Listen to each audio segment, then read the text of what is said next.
Selamat malam semuanya. Jadi pada kesempatan ini saya akan menjelaskan mengenai aset manajemen sistem khusus hardware yang kemarin sudah sempat saya spill untuk tampilannya. Kemudian ini adalah hasil akhirnya. Jadi untuk pertama-tama kita akses dulu aplikasinya. Karena ini belum online, jadi saya masih di lokal. Kemudian kita masukkan username dan passwordnya. Nah, kalau misalnya sudah berhasil masuk ke halaman dashboard, berarti user dan password yang Anda masukkan sudah benar. Dan di halaman dashboard ini ada beberapa informasi yang ditampilkan dari keseluruhan roles yang sudah berjalan. Yang di atas adalah informasi terkait total divisi, kemudian di sebelahnya ada total hardware, kemudian ada total manager, kemudian ada total pengguna yang menggunakan aplikasi ini. Di bawahnya ada status aset, yaitu untuk menginformasikan data hardware atau data aset kita yang statusnya aktif dan nggak aktif berupa pie chart. Kemudian di sebelahnya itu adalah informasi untuk kondisi dari aset kita, yaitu terbagi menjadi baik, rusak, perbaikan, dan dipinjam. Terus di sebelahnya adalah informasi total hardware per divisi atau total aset per divisi. Terus di bawahnya adalah data tabel berdasarkan dari informasi hardware per divisi ini kita detailkan di bawah. Kemudian di bawahnya lagi ada informasi aktivitas terbaru yang dilakukan pada aplikasi, dan di bawahnya ada informasi notifikasi maintenance. Kemudian di bawahnya ada aksi cepat, yaitu untuk melakukan proses penambahan data hardware, lihat laporan, dan kelola divisi. Jadi seperti itu untuk tampilan dashboardnya. Kita lanjut ke transaksi utamanya, yaitu ada di menu hardware. Jadi di menu hardware itu adalah untuk melakukan proses transaksi berupa penambahan data, perubahan data, kemudian kita juga bisa melihat data detail dari aset yang dimiliki oleh tempat kita bekerja atau perusahaan kita. Di sini sudah saya buat beberapa filter, yaitu filter per divisi, kemudian filter status aset, kemudian filter kondisi, dan ini adalah untuk filter proses pencarian cepat. Semisal saya mau mencari data aset yang digunain oleh Bapak Fauzan, berarti nanti saya tinggal tuliskan nama Fauzan, kemudian enter, maka akan ditampilkan data aset yang digunakan oleh Bapak Fauzan. Jadi seperti itu.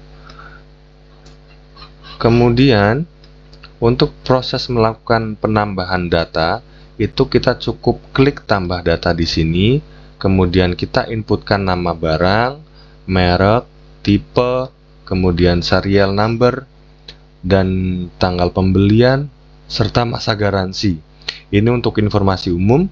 Terus di bagian kedua ada spesifikasi, kondisi, dan status aset.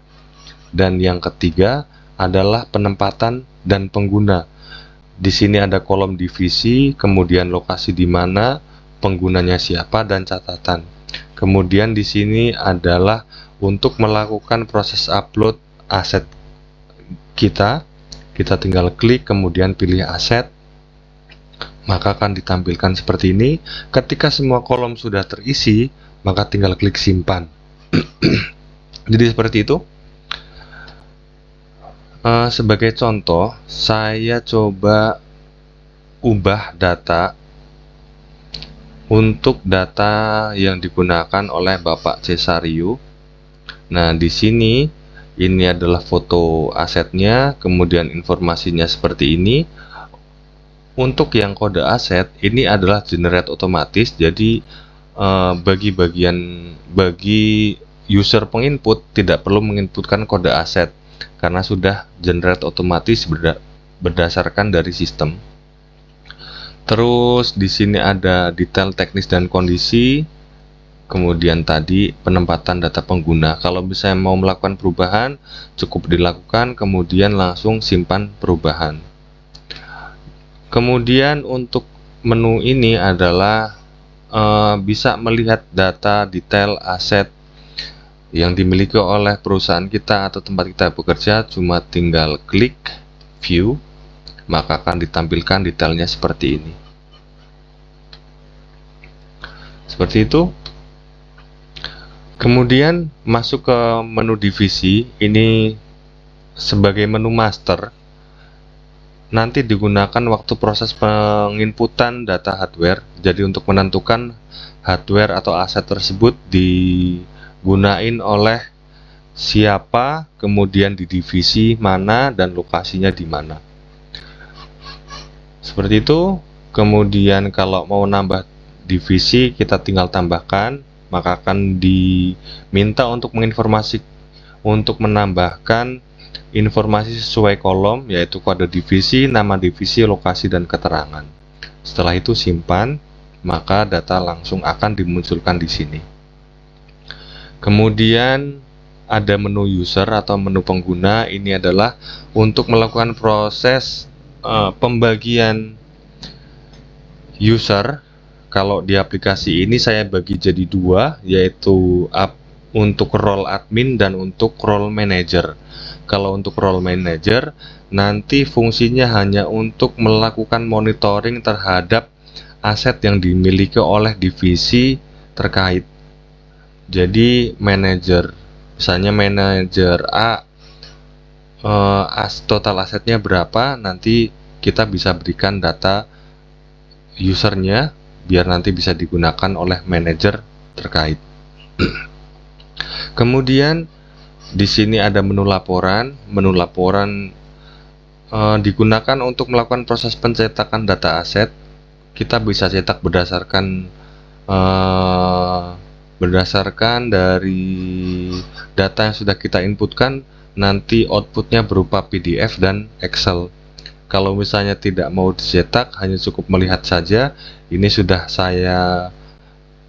saya lengkapi dengan informasi berupa informasi total aset, kemudian status asetnya aktif atau tidak, kemudian yang non aktif juga dimunculkan, kemudian yang rusak juga dimunculkan, kemudian di bawahnya adalah aset-aset, seluruh total aset yang dimiliki. Kalau misalnya kita mau melihat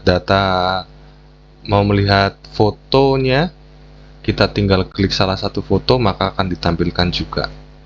Di sini juga sudah dilengkapi dengan beberapa filter yang bisa kita gunakan. Ini adalah filter dari sampai itu untuk melakukan filter tanggal pembelian. Jadi misalnya kita mau ngecek di tanggal sekian sampai dengan tanggal sekian, itu sudah melakukan proses pembelian aset berapa kali atau berapa buah atau berapa unit, maka bisa difilter di sini. Untuk kecetakannya nanti kita tinggal klik cetak. Misalnya saya klik PDF, maka akan ditampilkan data laporan aset hardware berupa file PDF. Kemudian di sini bisa kita cetak juga dalam bentuk format Excel. Seperti itu. Terima kasih dan selamat malam.